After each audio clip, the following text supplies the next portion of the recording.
Осетия Кокиева была носителем и хранителем родной речи, талантливым человеком, светлым писателем. Добрая, чуткая к чужому горю, заботливая. Такой осетирка Киева запомнилась многим в зале. Вечер памяти к 55-летию заслуженного работника культуры, прозаика и драматурга собрал ее друзей, коллег и родственников. Встречу организовали сотрудники Музея краеведения. В этих стенах Осет Арцхоевна проработала больше 10 лет. Она была образцом для коллектива, она была примером человечности. Вот такую я ей дал бы характеристику. Она была таким откровенным, искренним человеком, что с ней можно было поделиться обо всем. То есть она готова была прийти на помощь любому человеку. Мастер пера, телеведущая, лауреат многих творческих конкурсов. Разносторонняя творческая натура осетирка Киева проявляла себя с детства. Любовь к языку матери в ней пробудили легенды родного края, вспоминает дядя. Вдумчивая, серьезная и любознательная. Такой она была с ранних лет. Даже при школьном возрасте была очень любознательна. Во всех вопросах. Пока очень дотошная была. Если она где-то уловила какое-то незнакомое слово, литературное или вообще обыденное, разговорной речи, пока смысл этого слова не уточнишь, не покажешь, не докажешь, что содержит вот это слово. В 1991 году Осет окончила Чечено-Ингушский госуниверситет и получила специальность филолога по ингушскому языку и литературе. Халка Белгалоныш, Кердохуамыш, Замансорт, Ханкиск. Ее книги стали весомым вкладом в литературной сокровищницы народа, а тонкое чувство юмора позволяло ей пробовать себя в драматургии.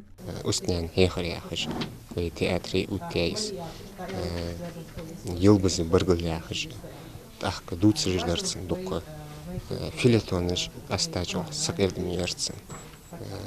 Бертия филетонецен, что куруле школе кегинах. Иш белгудахаш сам харца ца шитепар хос сатир бегиш баштабу сагерясе.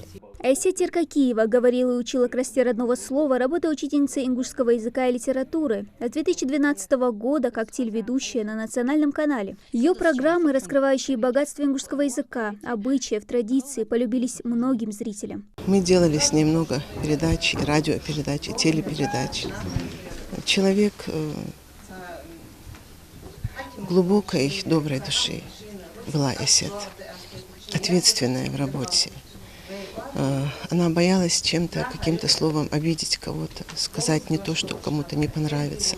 Все время следила за своей речью, была очень мягким человеком. За все время работы на НТРК она успела проявить себя в роли ведущей и редактора. Коллега Мадина Кукурхоева обрела в ней не только надежного друга, но и наставника. Бывают люди, которые просто свой опыт, свои знания оставляют при себе.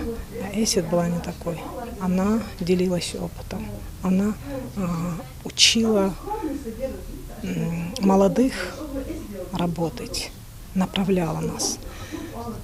В этом плане она была настоящим наставником. Наша коллега ушла из жизни после непродолжительной болезни прошлым летом. В памяти знавших ее она была и остается человеком, выражавшим любовь к родному краю не только в своих произведениях, но и в отношении к людям. Она умела как-то прощать людям то, что другие не могут простить. Удивительное.